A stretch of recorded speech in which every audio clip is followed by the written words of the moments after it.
Minimalists. I left the U.S. because of the constant pressures of societal normality, religious views, and people always crossing boundaries that you've set as if it's a joke or you're wrong. My question is, how do you deal with the constant judging or breaking of boundaries you set without being almost too aggressive? So, Jess, I think this was a necessary question here because Brian sort of opted out of, I don't know, Western culture, I suppose. He and his wife, I know you don't hear the entire voicemail, but he and his wife are living in China, sort of digital nomads. I'll be honest, I don't really know what that means, so maybe you can enlighten the listenership on what a digital nomad is. I've heard the term a million times, and I sort of smile and nod like I know what they're talking about. But the problem he had, it sounds to me, he didn't use this word, but tribalism, the binary, you're on team red or team blue, team R, team D, and there are 100 different examples of this, team conspiracy or team, I don't know, round earther or whatever, all of these teams, and he wanted to opt out of that. But I also think that's sort of part of our human nature. So can we talk a bit about boundaries and boundaries that maybe you set up during with social media, and what would you tell Brian? Well, I think one thing that I would tell Brian is, I mean, when we're thinking about social media becoming a distraction, I think that what we're also not thinking about is the overarching value of our life. Because when we talk about minimalism, we're always looking for the why. And I feel like when you're deriving a lot of value from your life, those distractions become less enticing because you realize what it's pulling you away from. So I feel like really placing emphasis on those things that you value so much and focusing on what your mission is in life, I think that that's one of the first things that I would say that he needs to do. If he may have already done that, but that will give you the leverage, as we talk about, to move forward effectively. So when you do hit a distraction, you know why it's important to walk away from it. Yeah. I wish I had more information on the boundaries that he's talking about. I'm assuming it's boundaries with friends and family. And yeah. I mean, it sounds to me like, and Jess, by the way, I think you bring up a great point. If you're living an incredible, meaningful life, these sort of mundane distractions, even though you get that dopamine rush, it's going to seem so weak in comparison to the strength of a meaningful life. Of course, that does require a lot more cerebration than celebration, is often what I'll say. We have to build up the strength of a well-lived life, and constantly pacifying ourselves or distracting ourselves with the device is not a way to do that. In fact, that's how we atrophy, I think, in many ways. Ryan, to talk about the boundaries, though, he's talking about, sometimes it might feel harsh. And guess what? It probably does, Brian. You picked up and moved to China. That's to some people, that's going to feel harsh as well. Yeah. A few things that I would say, and Jess knows I'm going to give this answer, but you don't have to explain yourself to anyone. And as soon as you start to feel like you're compelled to explain yourself, remember you can step back and say, this isn't a requirement. There may be times where I want to, but I don't need to be compelled to explain myself. I don't have to tell you why I am or I'm not using Facebook, or why I am or I'm not using Instagram or whatever. And the other thing I'm going to tell you is, guess what? Most people probably don't actually care. Ryan, you don't have a Facebook account. I'm sure people aren't coming to you and saying, how dare you? No. But when someone does come to me and they say, how dare you, with whatever boundary I set up, which happens every once in a while. Sure. I try to, and I've said this many times on the podcast before, I try to approach those tense situations with a de-escalating attitude. And the way that you do that is you focus on showing that person love. You focus on showing that person some compassion or empathy or whatever you want to call it. You want to show that person that you respect them.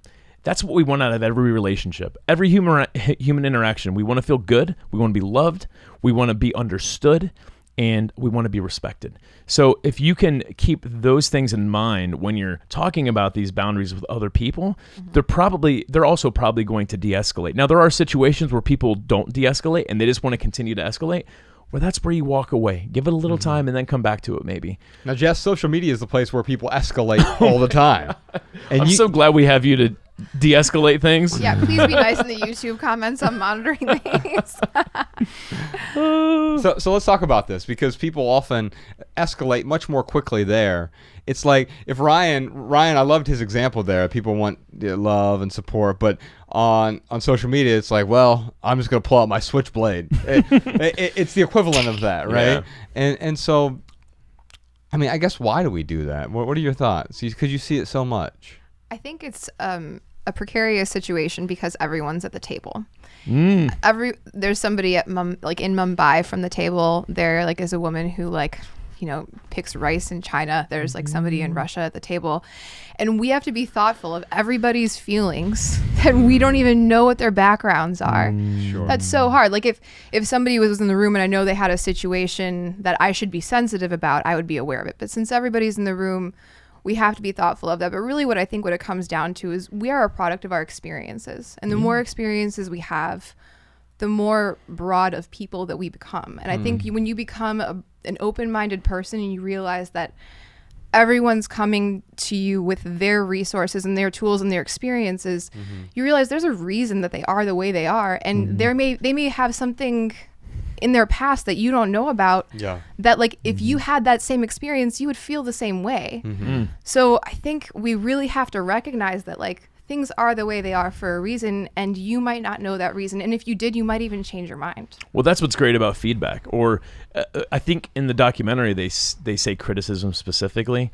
But now Jaron Lanier, he wrote a great book about 10 reasons you should quit social media. And we could differentiate it between criticism and feedback, but sometimes feedback can have some criticism in it that isn't so sharp. It's not with a blade. But long story short is, when we get those experiences, when people point things out, it actually helps us present a better argument. Yeah. Now, what I love what Jessica's saying here, because it sounds to me like what you're describing is compassion.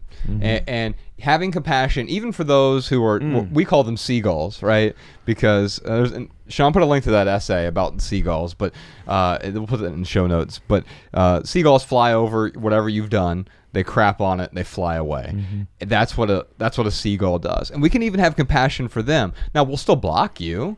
But in fact, I think blocking someone is often the most compassionate thing you can do, because you're not allowing them to continue their suffering in your home, right? Or in your place of communication. I love in your that. Community. It's like someone came into your house and they're being belligerent. They're self-harming. Yes. And you are basically saying, you need to leave the house. Yes. You're not welcome in my home. It reminds me, I think Louis C.K. was on Fallon maybe, and he was talking about the way that people experience social media and the difference between that and real life interactions. And if I say something mean to you and I look at your face and I see your micro expressions and I realize that I was just a jerk, then that changes things. And I think that because of the fact that we don't have that in-person, visceral response to these negative interactions, the block is the closest thing that we have to it. Because when you go to that page, you have this visceral reaction of the electronic version of a frown saying you made me feel bad, and now you're not allowed to talk to me anymore. And I think it's a beautiful boundary to draw. I love it. One time I was going to block somebody, and I sent Josh Blocks a picture of blocks. I'm like, we're going to have a block party today. I think we may have posted the organizing is well-planned hoarding essay that day. Oh, yeah. Some people get very mad by what I always look at as some very sort of innocuous words. And then what I find, people get really angry about these exceptions, and they think that we're not allowing exceptions for anything, and it's like, well, there's always no matter what philosophy you look at, there's going to be an exception to the rules that are laid out. I'm sorry, I just want to mention that I also don't block everybody that's a jerk, because sometimes I think it's valuable to make sure that there's a conversation to be had, because if somebody else notices that they're a jerk and they're like, hey, I'm going to point out to you that you were a jerk. Right. So I think that it's important to, leave those conversations be, because it creates a dialogue, and that person needs that dialogue. Yeah. Yes, absolutely.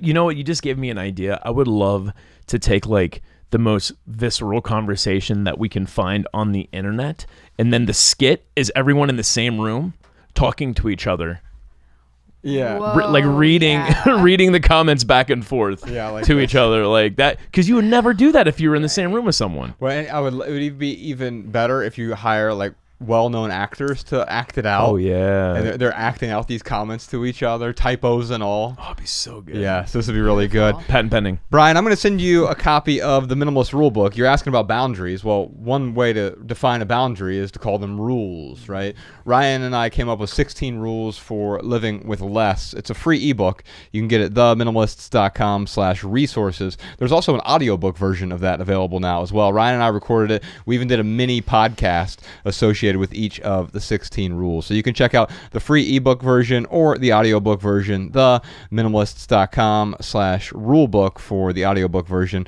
and you can download the free ebook there